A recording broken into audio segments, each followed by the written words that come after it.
सकता, क्योंकि क्या होता है कि किसी जगह पे ये कोर्स अवेलेबल होता है और एम्प्लॉयर जो भी आते हैं दूसरी कंपनी के, तो वो लोग ऐसे मीट करते हैं, बातचीत।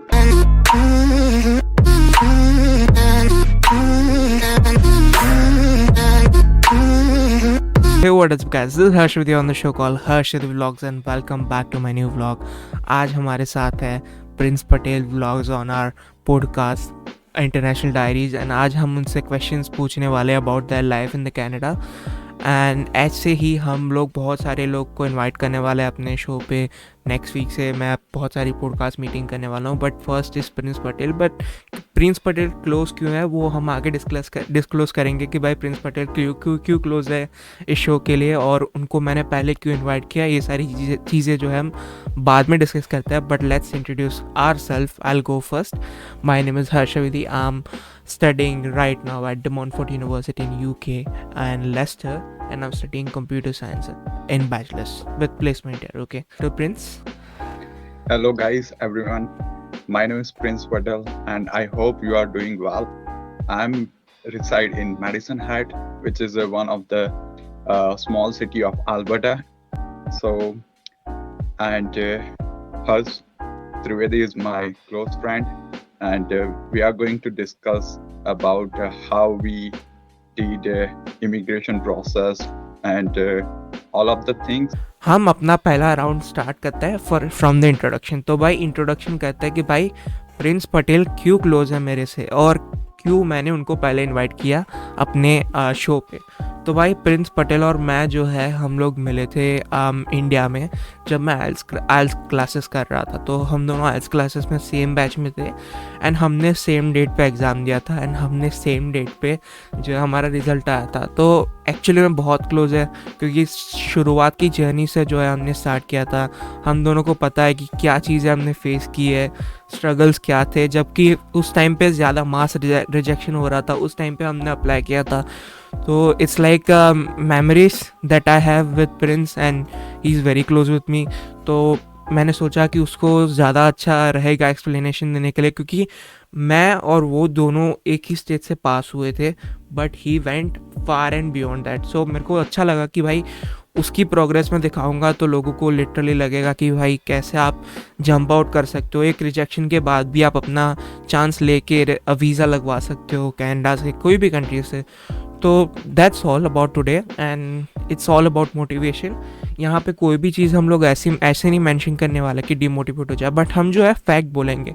अगर ऐसा है कि यहाँ पे जॉब्स नहीं है तो बोलेंगे भाई जॉब्स नहीं है, यहाँ पे नहीं आना चाहिए तो बोल देंगे भाई नहीं आना चाहिए। Simply honest and simply fact to fact, ठीक है। यही सारी बातचीत आज होने वाली, तो जस्ट बने रहिए। और आप मेरे से कैसे मिले भाई, आप बता दो, अपना व्यू बता दो। Okay. So, मैं सबको अब ये बताना चाहता हूँ कि मैं कैसे हर्ष को मिला। पहले मैं हर्ष को ऐसे ही आइल्स कोचिंग क्लास में मिला था, फर्स्ट टाइम था। ऐसे मैं बोल दूँ कि हर्ष मेरे से 3 और 4 साल छोटा है वैसे।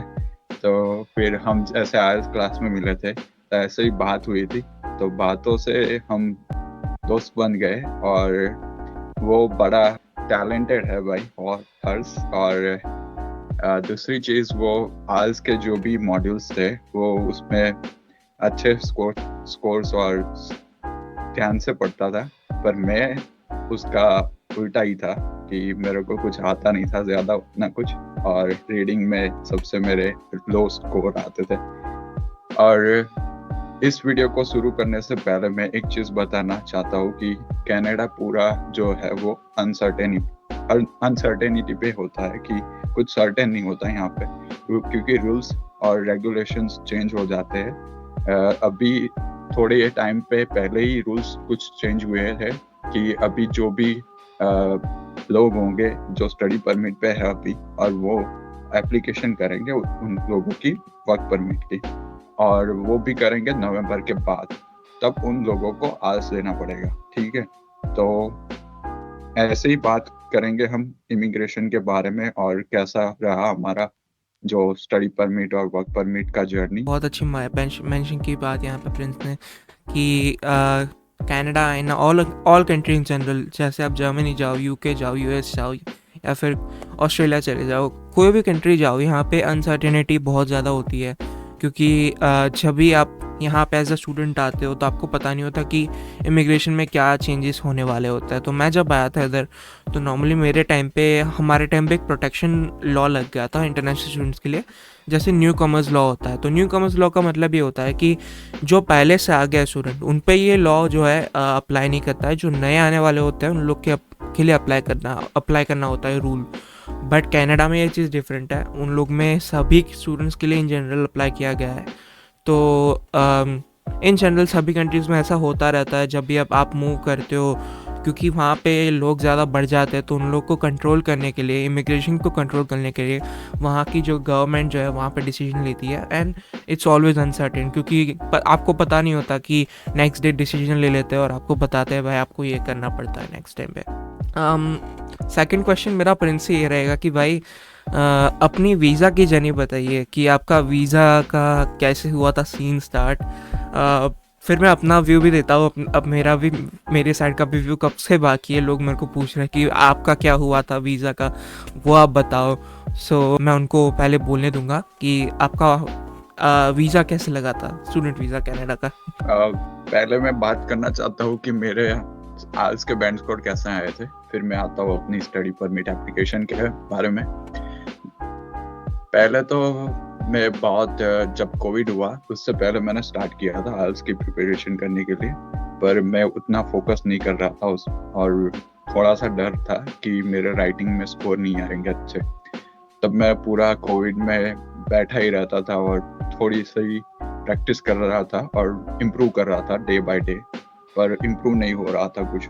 तो जैसे कोविड के रिस्ट्रिक्शन हटे और मेरे को पता चला कि सारा कुछ ओपन हो रहा है फिर से, तो मेरे को क्लासेस में जाना चाहिए और फिर से आइल्स कोचिंग करनी और चाहिए और फिर से थोड़ा सा ध्यान दूंगा तो आ जाएगा, क्योंकि मैंने लिसनिंग इम्प्रूव कर दी थी मेरे कोविड के समय पे। तो मैं पहली बार हर्ष को आइल्स क्लासेस कोचिंग में से मिला, तो हम दोनों ने प्रैक्टिस की थी। ऐसे कोचिंग में जाते थे हम और पूरा एक दिन में 5 या 4 घंटे बैठते थे कोचिंग क्लास में और ऐसे प्रैक्टिस करके हम फिर घर पे जाते थे, फिर डिस्कशन करते थे स्पीकिंग के मॉड्यूल्स पे। सो ऐसे ही हमने एक बार एग्जाम दिया, मेरे को प्रॉपर एग्जैक्ट डेट नहीं मालूम है, पर हमने दिया था आई थिंक अगस्त या सितंबर। 23 अक्टूबर को हमने या पहला एग्जाम दिया था। हाँ 23 अक्टूबर।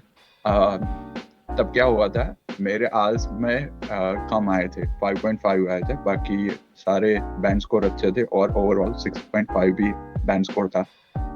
और हर्ष को राइटिंग में 5.5 आए थे।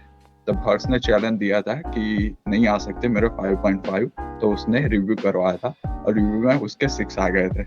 तब उसने पहला 5 रखा था।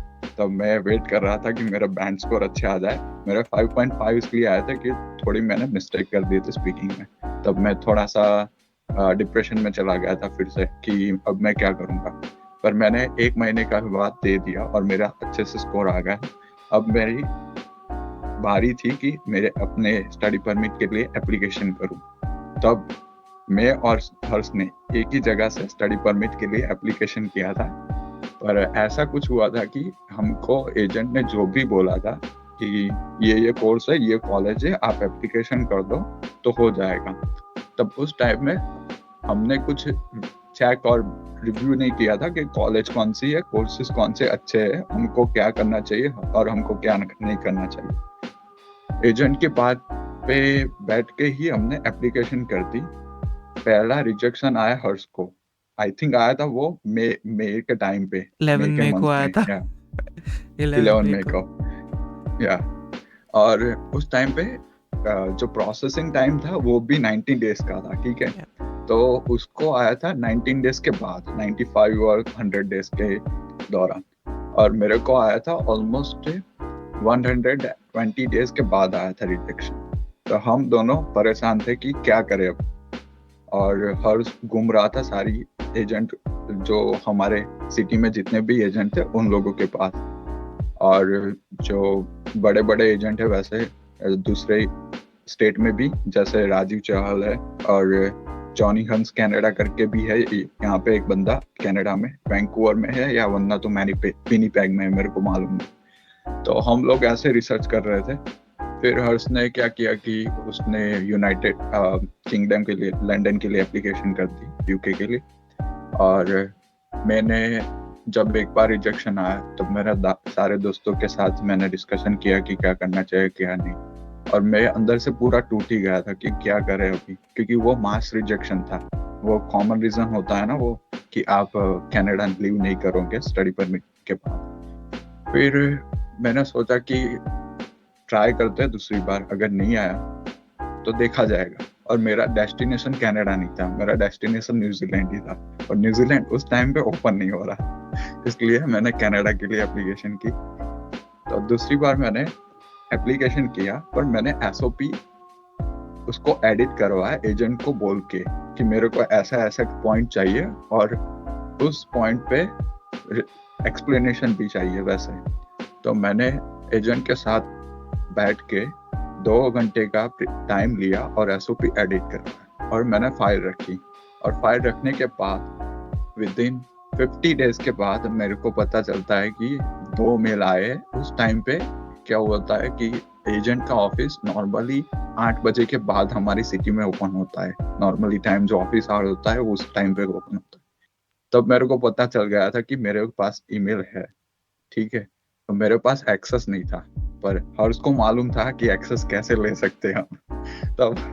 तब मैंने हर्ष को कांटेक्ट किया था, और तब जाके हर्ष ने मेरे को पासवर्ड और जो भी होता है तब वो उसने बताया था, क्रैक करके दिया था। और एक दूसरी चीज बता दूं आप सबको कि जब हमको पहला रिजेक्शन आया था तब मैं और हर्ष दोनों एक साथ सुबह उठ के मंदिर जाया करते थे, क्योंकि एक चीज है, एक आप मेहनत कर सकते हो, दूसरा मेहनत करके भगवान पे छोड़ दो, क्योंकि जो भी होगा उसको देना पड़ेगा, जो भी है वो देगा, ठीक है।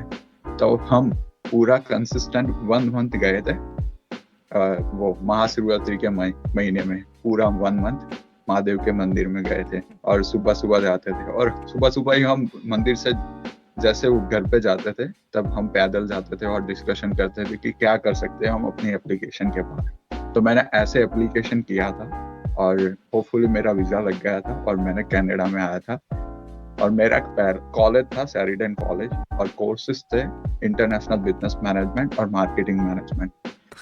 सो अभी मैं यहाँ पे पॉइंट्स ऐड करूँगा यार, जो प्रिंस ने मेंशन किया कि हार्ड वर्किंग ये सब वगैरह। तो भाई हम दोनों ने एग्ज़ाम दिया था 23 अक्टूबर को, और मेरा पहली बार आया था, मेरा पहली बार एग्ज़ाम था, और प्रिंस का भी पहली बार था। तो हम दोनों ने दिया एग्ज़ाम, और उसके बाद मेरा राइटिंग में 5.5 था, और प्रिंस का स्पीकिंग में 5.5 था। और उस बार मैंने तो सोच लिया था कि मैं तो री अप्लाई करूँगा, मतलब रिव्यू करूँगा। वहाँ पे होता है कुछ, अगर आपको लगता है कि आप चैलेंज कर सकते हो एग्जामिनर जिसने आपका पेपर चेक किया है, उसको आप चैलेंज कर सकते हो कि आपका ये रिव्यू गलत है, आपका मार्क्स गलत है, आप मेरे को नया दो। तो एक टाइप का अपील जैसा है। तो मैंने सोचा कि भाई अपील कर देते, बट अपील के उस टाइम पे पैसे थे अराउंड 10,000, और नया एग्ज़ाम देने के लिए अराउंड थे 14,000। तो मेरे घर पे ना सब लोग मेरे को ऐसे पूछ रहे थे कि भाई इतना ज़्यादा रिस्क क्यों लेना है, कि भाई 4,000 ज़्यादा दे के तू एग्ज़ाम फिर से दे दे, तेरे को कॉन्फिडेंस है वो बढ़िया है, पर तू एक बार फिर से दे दे। पर मैंने सोचा नहीं भाई, टाइम वेस्ट नहीं करना है, अभी वापस से क्लासेस लगाओ, नई एग्ज़ाम लो, ये सब वगैरह, और वापस से वही टेंशन पे जाओ। मैंने सोचा आएगा तो सही है, नहीं आएगा तो नहीं है भाई, ठीक है। मैंने रिव्यू दिया था, और विद इन 5 डेज़ उन्होंने मुझको 0.5 बैंड इंक्रीज़ करके दे दिया, तो मेरा 6 हो गया था राइटिंग में, उसके बाद 5.5 से 6। तो कुछ बार ऐसा होता है कि आपको रिस्क हर चीज़ में लेना पड़ता है। मैं ऐसा नहीं बोल रहा हूँ हर चीज़ में लेना है, but you have to take risk to get something. तो जब भी आप रिस्क लेते हो तभी आपको पता चलेगा ना कि आपका डिसीजन जो है सक्सेसफुल होगा या फिर फेलियर होगा। अब आपको तभी पता चलेगा जब आप रिस्क लेते हो। रिस्क लिए बिना अगर आप कहोगे कि नहीं हो सकता, तो यू वोंट नो कि आगे क्या होगा। फेलियर भी हो सकता है आगे। मैं नहीं बोल रहा हूँ कि आगे मेरा बढ़ता भी नहीं, शायद से मेरा नहीं भी बढ़ता। उन लोग ने बोल दिया भाई नहीं, तू मेरे को कौन है चैलेंज करने वाला, भाई तू छोड़ दे, तेरे को मैं नहीं बढ़ाऊँगा मार्क्स। उन लोग ने रिजेक्ट भी कर दिया होता। पर डिपेंड है कि भाई आपका कितना कॉन्फिडेंस है, आपको कितना भरोसा है अपने आप पे, और भगवान जी की कितनी कृपा है आप पे। तो भाई वो आपको आपके ऊपर डिपेंड करता है कि आपको क्या करना है। But he is totally right, fact to fact genuine. And उन्होंने जैसे बताया, हम लोग पूरे 1 महीने तक गए थे मंदिर में। आई नो कि मेरा भी वीज़ा नहीं आया था, उनका भी वीज़ा नहीं आया था, और हम दोनों का visa around like same week में था। मेरा पहले आया, उसके बाद उनका आया, मेरा यूके के लिए उसके बाद उनका आया, और मैं भी उनके साथ था जब किया, तब मैं उनके साथ ही था कि भाई आपका मेल आ गया।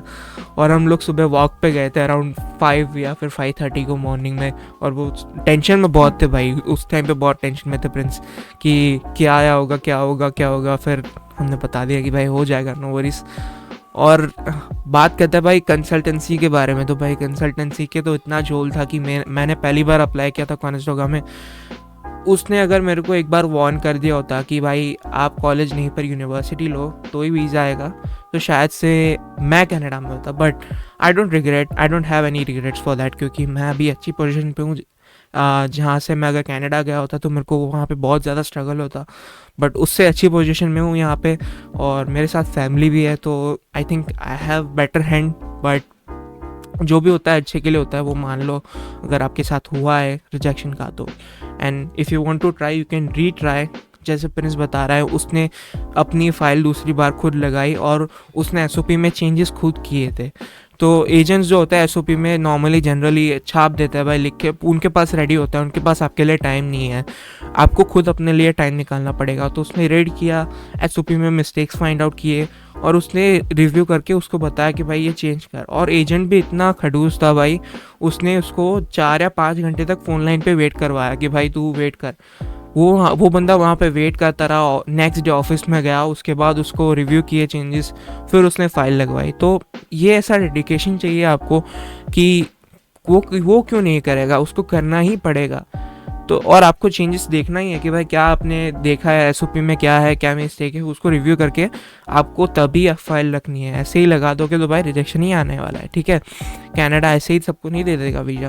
तो और उस टाइम पर मास रिजेक्शन भी था। मैं यहाँ पे एजेंट की मिस्टेक्स तो नहीं निकालने वाला हूँ कि एजेंट्स ने लगाया था, बट मास रिजेक्शन बहुत था। तो हमारे सिवाय अराउंड 2000 मोर एप्लीकेंट्स थे स्टूडेंट वीज़ा के लिए, उनकी रिजेक्शन हो चुकी थी। तो होता है कभी कभी, और कभी कभी हम लोग ही फंस जाते हैं ऐसे। तो नॉर्मली ऐसा होता है, but that's it. May be जो भी भगवान जी की मर्ज़ी होती है उसके हिसाब से ही सब चलता है। तो I think I am in a better state right now, and Prince भी अभी बेटर स्टेट में है। तो we both are happy and we both are living a life happily. अभी थर्ड क्वेश्चन जो है ये मेन क्वेश्चन, मैं यहाँ पे आऊँगा, पॉइंट करूँगा प्रिंस पे। तो प्रिंस आपने बताया आपने किया था शेरिडन कॉलेज से पीजी डिप्लोमा, एंड आप अभी इंट्रोडक्शन में बोले कि आप मेडिसिन हेड में हो। तो क्या आप मुझे बताएंगे कि आपने कॉलेज चेंज किया था क्या, कि आपने जो है अपनी स्टडी परमिट ख़त्म करने के बाद अपना जो पहला कोर्स ख़त्म करने के बाद दूसरा कोर्स लिया था? मैं ये डिस्क्लोज करना चाहता हूँ कि क्या करते हैं कि जो भी लोग हैं वो सोचते हैं कि हम कोर्स कुछ भी ले लेंगे और स्टडी परमिट मिल जाएंगे हमको और हम यहाँ पे आ जाएंगे कनाडा पे, ठीक है।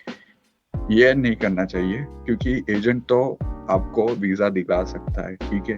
फिर यहाँ पे आके अब देखोगे कि कोर्स कितने डिमांड का है, ठीक है। कोर्स करने के बाद आपको कितने % और चांस है कि आपको जॉब मिल सकती है, ठीक है। और आप आगे कैसे प्रोग्रेस कर सकते हो, क्योंकि हर्ष ने एक वीडियो में बताया था कि प्रोग्रेस भी मैटर करता है, ठीक है। कि जैसे आप 12वीं के बाद आते हो, ठीक है, 12th के बाद, तो आपको बैचलर्स चूज करना चाहिए, ना कि पीजी डिप्लोमा। क्योंकि क्या होता है कि पॉइंट्स नहीं बनते जब आप पीआर के लिए जाते हो, परमानेंट रेसिडेंस पाथ के लिए, तो पॉइंट्स नहीं बनते। और एक पहली चीज है कि उस टाइम पे हमारा जो मास रिजेक्शन आया था, वो तो हम बोल सकते हैं कि वो गलती थी आईआरसीसी की तरफ, और जो भी है वो थोड़ा सा एप्लीकेशन में प्रॉब्लम हुआ था। पर होता क्या है कि जब आप आते हो कनाडा में और देखते हो कि आपको कोर्स से कुछ सीखने को नहीं मिलता, ठीक है, और आप कॉलेज और कोर्स दोनों चेंज करना चाहते हो, ठीक है, उस टाइम पे शायद आपको एजेंट हेल्प नहीं करेगा, क्योंकि एजेंट को पैसे मिलते हैं, कमीशन मिलता है, ठीक है, आपकी जो भी कॉलेज में एडमिशन होती है उससे कॉलेज देता है उनको, ठीक है। तो आप अपने से रिसर्च करो कि आपको कौन सा कोर्स करना है, आपको कौन सा सब्जेक्ट अच्छा लगता है और क्या करना चाहते हो, कहाँ पे जाओगे, कौन सा प्रोविंस है, ठीक है, कहाँ पे PR इजी है, ये सब कुछ देखो। PNP भी देखो कि प्रोविंशियल नॉमिनेशन प्रोग्राम कैसे मिलता है, क्या क्या कंडीशन होती है, वो चाहिए, ठीक है। अब मैं बात करने चाहता हूँ कि मैंने कैसे मेरा कोर्स चेंज किया। मैं सैरिडन कॉलेज में था, international business management and marketing management मेरा 2nd ईयर कोर्स था। जब मैं पहला वीक था मेरा कॉलेज में, तभी मैं समझ गया था कि मेरा कोर्स में कुछ है ही नहीं और जो सब्जेक्ट है और कोर्स है उसकी कुछ डिमांड नहीं है, ठीक है। तो मैं पहले से ही माइंड मेरा सेट ही था कि मेरे को दूसरे साल मार्केटिंग मैनेजमेंट नहीं करना, ठीक है। और मैंने ड्रॉप भी कर दिया था। मेरे को जब भी दूसरा कोर्स भी नहीं मिला था उसके पहले मैंने मार्केटिंग मैनेजमेंट का कोर्स सैरिडन कॉलेज से ड्रॉप कर दिया था। फिर मैंने अपनी तरफ से रिसर्च शुरू की कि कौन सी कॉलेज है वहाँ पे 1 साल का मेरे को कोर्स मिल सकता है, ठीक है। तो मैं 2 कॉलेज पे फाइंड आउट हुआ है, मेरे को 2 कॉलेज फाइंड आउट हुआ और 2 कॉलेज थी। एक कॉलेज थी मेडिसिन हेड कॉलेज, वो है अल्बर्टा में, और दूसरी कॉलेज है एस्नी बियोनिक कम्युनिटी कॉलेज, वो थी मैनिटोबा। फिर मैनिटोबा में मैंने कॉल किया क्योंकि मैं इनसाइड कनाडा हूँ, ठीक है, तो मैं कॉल करके बात कर सकता हूँ एडमिशन के बारे में। तो वो लोग रिस्पांस नहीं दे रहे थे, पर मैंने मेडिसिन हेड कॉलेज में एप्लीकेशन कर दी, बात की एडमिशन डिपार्टमेंट के साथ। फिर उन्होंने 1 वीक के बाद मेरे को अपने टोरंटो के एड्रेस पे मेरे को अपना एडमिशन लेटर दे दिया। फिर मैंने अपनी सीट कंफर्म कर दी, $1500 पे करके और रिजर्व कर दी। फिर मैं यहाँ पे आ गया मेडिसिन हेड और मैंने बैक टू बैक कोर्स किए हैं, मैंने इन बिटवीन गैप नहीं लिया, इसलिए मेरा कोर्सेस सबसे पहले ख़त्म हो गया। और एक बात बताना चाहता हूँ कि यहाँ पे कॉलेज भी अच्छी है, सिटी भी अच्छी है बहुत, क्योंकि क्या होता है कि आप जब अंडर डेवलप्ड या रूरल एरिया में जाते हो तब आपको जो लोकल कम्युनिटी होती है कनाडा की, वो ज़्यादा होती है और वो भी अच्छा है आपके लिए, क्योंकि आप जब अपनी कम्युनिटी के साथ रहते हो, इंडियंस के साथ, ठीक है, तब आप इंग्लिश में इतनी बात नहीं कर सकते, ठीक है। तो यहाँ पे आप रहोगे तो आप इंग्लिश भी उतना आपका एफिशिएंट हो जाएगा, ज़्यादा वो अच्छे तरह से बोल सकते हो और कम्युनिकेशन भी कर सकते हो वैसे। और एक चीज़ दूसरी कि यहाँ पे वेदर भी अच्छा होता है और स्टडी भी होती है अच्छी और प्रोफेसर्स भी अच्छे होते हैं, तो सारा कुछ अच्छा रहता है। और अगर आपको बाई चांस आके जॉब यहाँ पे नहीं मिलती है, ठीक है, तो उतना खर्चा भी नहीं होता है, थोड़ा सा कम होता है कंपैरेटिवली जो बिग सिटीज होती है उसके हिसाब से। तो ऐसे मेरा जो कोर्सेज थे, तो ऐसे मैंने कोर्सेज चेंज किए थे फ्रॉम सैरिडन कॉलेज से लेके यहाँ मेडिसिन हेड कॉलेज। तो मैं यहाँ पे बताना चाहूँगा कि प्रिंस जो है पहले शेरिडन कॉलेज से यहाँ पे मेडिसिन हेड में आया है। मैं पहले भी अपने वीडियो में बता चुका हूँ और मैंने पिछले भी पॉडकास्ट, मैंने 2-3 पॉडकास्ट किए, उसमें मैंने बताया है कि always opt for region, always opt for remote region. अभी रिमोट रीजन एज इन क्या है, रजाइना है, सास्केचुआन, फिर एल्बर्टा है, नोवा स्कोशिया है, ये सारी जगह जो है वहाँ पे आप देखोगे तो स्टूडेंट्स की, इंटरनेशनल स्टूडेंट्स की पॉपुलेशन बहुत ही कम है, क्योंकि मोस्टली जो लोग हैं GTA साइड, मतलब ग्रेटर टोरंटो एरिया, वहाँ पे पकड़ते हैं। ब्रैम्पटन हो जाए, फिर मिसिसागा हो गया, किचनर हो गया, ये सारी जगह पे मोस्टली स्टूडेंट्स हैं, इंटरनेशनल स्टूडेंट्स की पॉपुलेशन ज़्यादा है, बट रिमोट रीजन्स पे कम है। और कहीं ना कहीं ये फैक्टर ज़्यादा डिपेंड करता है, अभी तो हो ही चुका है, क्योंकि अभी तो प्रोविंशियल अटेस्टेशन लेटर मांगता है, पैल लेटर के बिना आपको देते ही नहीं है। तो पैल लेटर कहाँ मिलेगा? पैल लेटर वहाँ पे मिलेगा जहाँ पे इंटरनेशनल स्टूडेंट की पॉपुलेशन कम है, जहाँ पे पॉपुलेशन की ज़रूरत है, वहाँ पे ही आपको प्रोविंस जो है पैल लेटर इशू करके देगी स्टूडेंट्स के लिए। तो अभी रिमोट रीजन ही ऑप्शन है आपके लिए कि रिमोट रीजन में जाओ, वहाँ पे PR चांसेस भी अच्छे होते हैं, क्योंकि नोवा स्कोशिया में हमारी पॉपुलेशन कम है, जैसे प्रिंस रह रहा है अभी मेडिसिन हेड साइड पे अल्बर्टा में, तो वहाँ पे भी कम है। अगर वहाँ पे जाओगे, आई नो थोड़ा सा स्ट्रगल होता है, वहाँ पे ठंड ज़्यादा होती है, कहीं पे वेदर एक्सट्रीम वेदर कंडीशन हो जाता है, तो वो चीज़ हो सकती है, बट आप अगर उस चीज़ को उस चीज़ के साथ रह सकते हो, आप अपने आप को फ्लेक्सिबल रख सकते हो, then you can obtain 100% maximum growth. तो वहाँ पे आपका ग्रोथ 100% हो जाएगा फॉर श्योर। और जैसे प्रिंस से बताया, पीआर, पीएनपी वगैरह का ये सारी चीज़ें ये रिमोट रीजन में ज़्यादा है कंपेयर टू जीटीए। अभी जीटीए में तो बंद ही हो गया, स्किल वर्कर पे ही चल रहा है। बट अभी यहाँ पे अल्बर्टा हो गया, ब्रिटिश कोलंबिया हो गया, ब्रिटिश कोलंबिया का बीसीपीएनपी टेक है जो टेक्नोलॉजी के लिए अपने आईटी है, और बाकी कोई बंदे हो गए जो भी कोर्स है उन लोग के लिए वहाँ पे पीएनपी नॉमिनेशन के लिए अलग प्रोग्राम ओपन हो रहा है। तो बहुत सारी अच्छी चीज़ें डेवलप्ड है। चाहे आप बोलो उसको अंडर डेवलप्ड एरिया बोलो, या फिर आप बोलो कि वहाँ पे पॉपुलेशन कम है, डजेंट मैटर। आपका मेन मोटिव क्या है कि आपको जाना है, आपको सेटल होना है वहाँ पे। तो सेटल होने के लिए अच्छा ऑप्शन रिमोट रीजन ही होता है। And I always suggest my students कि भाई रिमोट रीजन ही चूज़ करो। मैंने हर एक वीडियो में बोला है, क्योंकि एज एन एक्सपीरियंस पर्सन मेरे को पता है कि भाई रिजेक्शन के बाद कैसा फील होता है कि भाई GTA जाना है। क्योंकि मेरे मोस्टली सारे फ्रेंड्स जो है GTA साइड पे, टोरंटो साइड पे, और अल्बर्टा जाना या फिर कोई दूसरी सिटी में जाना, प्रोविंस पे जाना was not an option for me. But Prince ने ये चूज़ किया, और प्रिंस प्रूव्स दैट कि भाई वहाँ पे सक्सेस है। प्रिंस का अभी जॉब का सिनारियो मैं आपको दिखाऊंगा, उसके बाद हम बात करेंगे उसके ऊपर। बट प्रिंस से मैं पूछूंगा कि भाई आपने जो है कॉलेज चेंज किया शेरिडन से मेडिसिन हेड, तो आपने जो है खुद प्रोसेस किया वहाँ पे, वो खुद ही थे, उन्होंने खुद लेटर लिया यूनिवर्सिटी से, वीज़ा खुद अप्लाई किया। तो how easy was the process and how difficult was the process? तो क्या डिफ़िकल्टीज थी, क्या इजी था, प्रोज एंड कॉन्स आप हमको बता दो, कि जनता को बता दो, जनता को जवाब चाहिए कि आपने कैसे अप्लाई किया। सो जैसे हर्ष ने बताया कि ऐसे रिमोट रीजन में जाओ जहाँ पे आपको पीआर इजी है। एक मैं बात बताना चाहता हूँ कि मेरा एक फ्रेंड है, वो न्यू फाउंडलैंड में है वैसे, तो मेरी बात होती रहती है 2 वीक में या महीने में 2 टाइम्स या 3 टाइम्स उसके साथ। तो उसने बताया था कि उसने वहाँ पे मास्टर किया था, और वो भी यूनिवर्सिटी था, मेमोरियल यूनिवर्सिटी। तो उसने मास्टर 30,000 to 35,000 में कंप्लीट किया था, 2 साल का कोर्स। और मास्टर करने के बाद ना तो उसको एक्सपीरियंस का कोई नीड है, और वो तुरंत ही पीआर के लिए फाइल रख सकता है। तो उसने रख भी दिया है, उसका अंडर प्रोसेस है पीआर का, और वो आ भी जाएगा।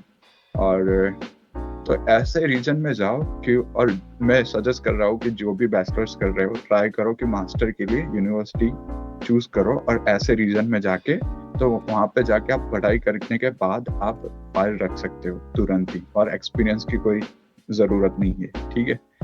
और जैसे हर्ष ने पूछा कि कैसे मैंने किया था ये सब कुछ, जो मैंने कोर्स किया, ड्रॉप किया था, नया कोर्स लिया था दूसरी कॉलेज में, तो ये मैं बात बताना चाहता हूँ कि पहली चीज़ ये है कि अपना माइंडसेट पक्का होना चाहिए कि आपको कोर्स चेंज करना है, ठीक है। फिर दूसरी चीज़ आती है कि आपको कौन सा कोर्स लेना है, कहाँ पे जाओगे, ठीक है। थोड़ा सा आपको खुद से रिसर्च करना पड़ेगा, क्योंकि ये सब कुछ क्या होता है कि एजेंट हेल्प कर सकता है, पर उसके लिए चार्जेस लगते हैं, ठीक है। जब मैंने अपने एजेंट से बात किया था, तब ना तो मेरे फ़ोन कोई रिसीव कर रहा था, ना रिस्पॉन्स दे रहा था, ठीक है। क्योंकि इंडिया के टाइम और कनाडा के टाइम डिफरेंस ऑलमोस्ट 12 आवर्स का डिफरेंट है, ठीक है, 12 घंटे का। तो फिर वो लोग ना तो रिस्पॉन्स दे रहे थे, तो मैंने ऐसा किया कि अभी मेरे को खुद से करना पड़ेगा जो भी करना है, ठीक है। तो मैंने अपनी तरफ से रिसर्च शुरू कर दी, कॉलेज कोर्स देखा, 2 कॉलेज मिली मेरे को, कोर्स भी मिला। अभी ये कंफ्यूजन था कि पक्का कौन सी कॉलेज में करूं, ठीक है। तो मैंने डिसाइड किया था कि जो भी कॉलेज में से पहले मेरे को रिस्पांस मिलेगा उस कॉलेज में मैं कर दूंगा। क्योंकि ऐसा एक चीज है कि टोरंटो के जो ऑन्टेरियो होता है, ठीक है, ऑन्टेरियो के सिवाय आप प्रोविंस चेंज करते हो तो ऑन्टेरियो में ही 3 इनटेक है, जनवरी, मई एंड सितंबर। बट दूसरे प्रोविंस में क्या होता है, सिर्फ जनवरी इनटेक होता है और सितंबर होता है, 2 ही होता है। तो मई इनटेक नहीं होता, ठीक है। और कई जगह पे ऐसा होता है कि कोर्स होता है सिर्फ एक ही इंटेक का, जैसे सितंबर में ही शुरू होगा तो सितंबर में ही शुरू होगा, ना तो वो जनवरी में शुरू होता है ना तो वो मई में शुरू होता है, ठीक है। तो मेरा जो अल्बर्टा का कोर्स था वो सितंबर में ही शुरू होता था, और दूसरा जो मैनिटोबा का कोर्स था वो भी सितंबर में ही शुरू होता था, ठीक है। तो जैसे मेरा अगस्त में कोर्स खत्म हुआ, इसके पहले मैंने एप्लीकेशन कर दी, एडमिशन मेरा पक्का हो गया, ठीक है। और मेरा 1 साल का कोर्स था, तो मैं चेंज कर सकता हूँ कॉलेज, और जिसका भी 2 साल का कोर्स होता है वो कॉलेज चेंज नहीं कर सकता, क्योंकि क्या होता है कि किसी जगह पे ये कोर्स अवेलेबल होता है, क्रेडिट ट्रांसफर होता है, और किसी जगह पे क्रेडिट ट्रांसफर नहीं होता, तो वो भी दिक्कत आती है, ठीक है। तो जैसे ही मेरे को एडमिशन मिला, और फिर मैंने वो चेक किया था, और जो DLI लिस्टेड होता है कॉलेज, वो भी चेक करना जरूरी होता है कि वो PGWP देता है कि नहीं, फिर आप एडमिशन प्रोसेस के लिए अप्लाई कर सकते हो वो। और जैसे एडमिशन हुआ, फिर मैंने अपना पोर्टल खोल के उसमें जो कॉलेज का नेम होता है वो चेंज करना पड़ता है। वो आसान तरीका होता है कि आप मेंशन कर सकते हो IRCC को कि मैंने कॉलेज चेंज कर दिया और कोर्स भी चेंज कर दिया। उसका कोई जो लेटर होता है वो इश्यू नहीं होता, वो सिर्फ रिफ्लेक्ट होता है, वो एक ही टाइम पे होता है, वो आपकी जो पोर्टल होता है, आपका जो एप्लीकेशन पोर्टल, उस पे, ठीक है। फिर जब आप वर्क परमिट के लिए एप्लीकेशन करते हो, तब वो पोर्टल चेक करते हैं कि आपने कॉलेज चेंज किया है कि नहीं, वो वहाँ पे चेंज। तो ऐसे ही मैंने कॉलेज चेंज किया था, और यहाँ पे मैंने पढ़ाई किया था मेडिसिन हेड कॉलेज में, और अच्छा रहा था 1 साल का कोर्स। अभी मैं रिसेंटली ग्रेजुएट हुआ हूँ। सो गाइस, अभी जो है मैं यहाँ पे पॉज कर रहा हूँ इस वीडियो को, इसको मैं 2 पार्ट में डिवाइड कर रहा हूँ, क्योंकि ऑलमोस्ट ये 1 घंटे और 14 मिनट का पूरा पॉडकास्ट है, और अगर मैं इसको पूरा का पूरा लाइव करूँगा तो यूट्यूब हैंग हो जाएगा। और मेन बात तो यह है कि भाई इन्फॉर्मेशन अगर भर भर के एक ही व्लॉग में दे देंगे तो आपको दिमाग में घुसाना है वो चीज़ तो घुसेगी नहीं, एक्स्ट्रा चीज़ जो हमने फालतू चीज़ें बोल रखी है वो घुस जाएंगी, और फिर वीडियो में कमेंट आएगी कि भाई वीडियो स्टार्ट्स फ्रॉम दिस। तो भाई मेरे बहुत सारे वीडियोस में ऐसे कमेंट आता है लोग कि भाई वीडियो स्टार्ट्स फ्रॉम हेयर। तो भाई अभी ऐसा चीज़ नहीं करना है मेरे को। मैं अभी जो है इस वीडियो को यहीं पे पॉज कर रहा हूँ। Will divide this into 2 parts. तो ये 30 मिनट्स का पार्ट हो गया, और हम 30 मिनट्स का पार्ट, 30 या 20 मिनट का पार्ट जो भी नेक्स्ट बाकी है उसमें हम लोग PR और जॉब्स का डिस्कस करने वाले हैं। तो PR और जॉब्स के लिए आप लोग बने रहिए। स्टूडेंट लाइफ का पूरा सिनारियो हमने सेट कर दिया, आप सब आपको बता दिया, मेरी स्टोरी बता दी, प्रिंस की स्टोरी बता दी। तो बने रहिए मेरे साथ। And apologies for the video, क्योंकि भाई देखो बहुत पहली बार मैं ट्राई कर रहा हूँ ये सारी चीज़ें, और ऊपर से जब मैं रिकॉर्ड कर रहा था तो मेरी स्क्रीन मेरे को पता ही नहीं थी, छोटी दिख रही है। तो नेक्स्ट टाइम से जो दूसरी पॉडकास्ट आ रही है दैट्स सुपर कूल, वहाँ पे मैंने बहुत अच्छा सेटअप किया। तो make sure you subscribe to Harshadi Vlogs and press the bell icon to get the latest update. So now let's end this video here, और मिलते हैं नेक्स्ट वीडियो में। तब तक के लिए गुड बाय, एज ऑलवेज तीखे रास्तों पे नहीं पड़ना फीका। Bye bye.